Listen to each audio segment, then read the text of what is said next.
If you look around your house, you will see many devices that have electric motors, such as kids' toys, table fans, toothbrushes, hair dryers, and this electric cutting knife. But how does the electric motor work? You turn it on and somehow it starts rotating. Why is that? In this video, we'll cover the basics of electricity and magnets, and then put it all together to understand how the motor works.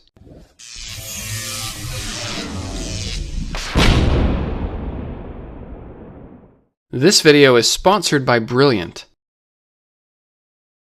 Let's start with something called a circuit. You have a battery, some wires, and a device that uses electricity such as a light bulb. Electricity flows through the circuit. But as soon as there is a break in the wire, the electricity stops flowing and the light bulb goes off. The path must be complete for the circuit to work. This is best done through the use of a switch. Electricity is flowing down the wire. This is called conventional flow.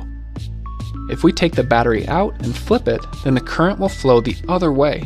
The light bulb will still work in either case, but there are some devices that will work differently depending on which way the current flows.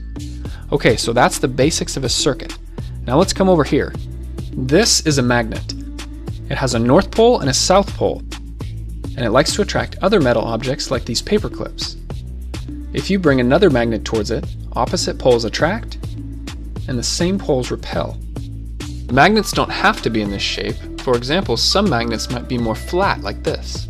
You can think of this magnet as always on, it's always working, you can't really turn it off. That's why it's sometimes called a permanent magnet.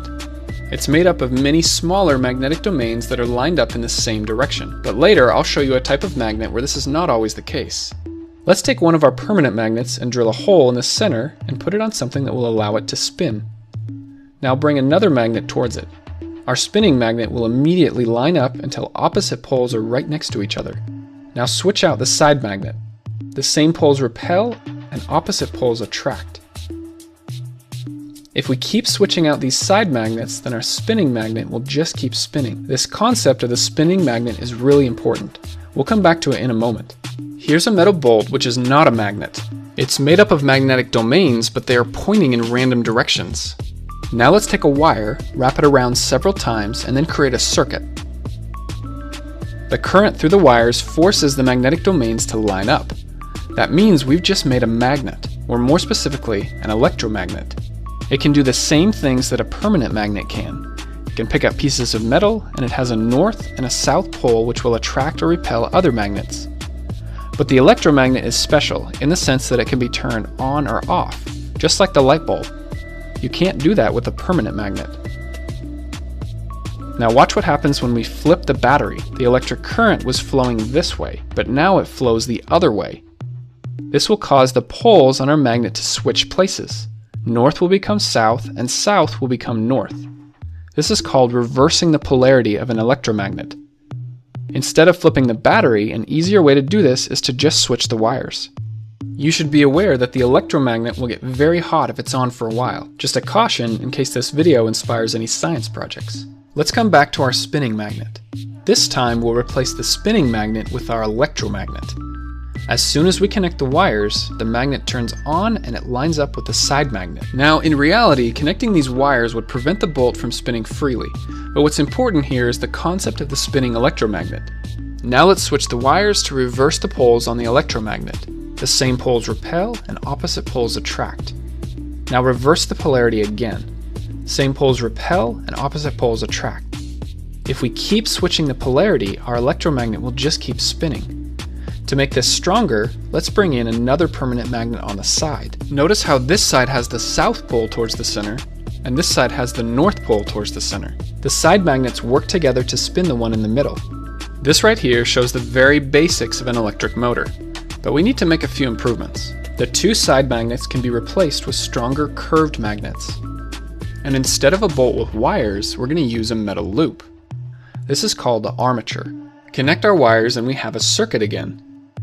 This time you can think of the electromagnet as flat like this with the south pole pointing up.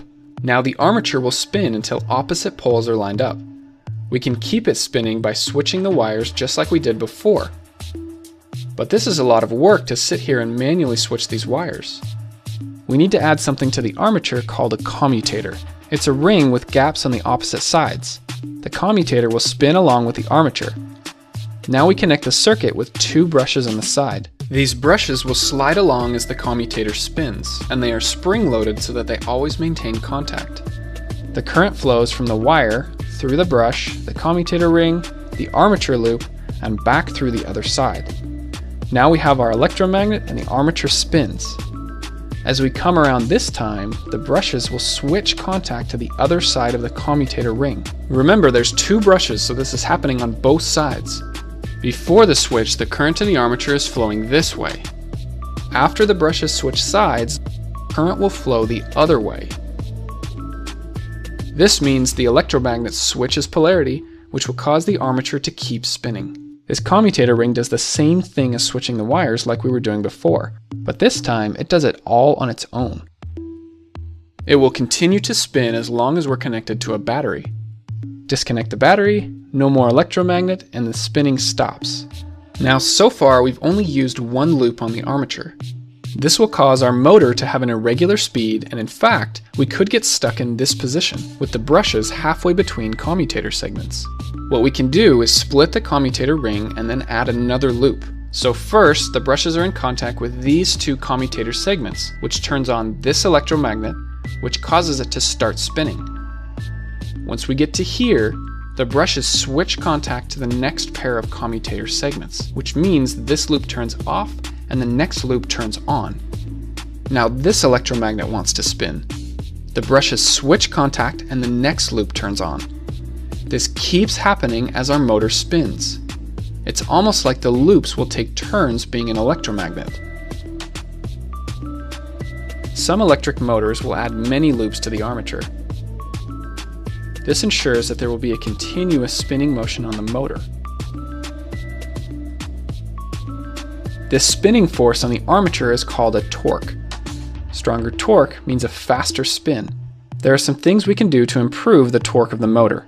Electromagnets are stronger when there are more wires. This is true when we wrap more wires around the metal bolt, and it's also true when each of our armature loops are made of many wires. The motor will have stronger electromagnets, which means it will spin faster. If you look at some pictures of real electric motors, you can see lots of wires wrapped around. And yes, this is the same reason. More wires wrapped around means stronger electromagnets. Another way to make this stronger is to use more electricity. Let's learn a few more terms here. The part that doesn't move is called the stator. In this case, it's the two permanent magnets on the side. These fit inside the edges of the motor case. The armature in the middle is also called a rotor. Remember, this is the part that spins. The axle goes through the middle here and then sticks out the back of the motor. What I've shown you in this video is called a DC motor. If you have a device that moves and is powered by a battery, there's a good chance there's a DC motor in it. Other types of electric motors will work a little differently than what I've shown here. No matter the type of motor, most of them will produce some type of spinning motion. Once it's spinning, we can use this to make different devices move. In this case, a kid's toy. Or even a fan that cools your room. The spinning of the motor can be converted to other types of movement, such as the side-to-side motion that we see in this fan. Or how about this electric cutting knife? Each blade is going back and forth. It all starts with the spinning of the motor to turn a gear, which then pushes these two pieces back and forth. So hopefully this video has made a few light bulbs go off in your brain.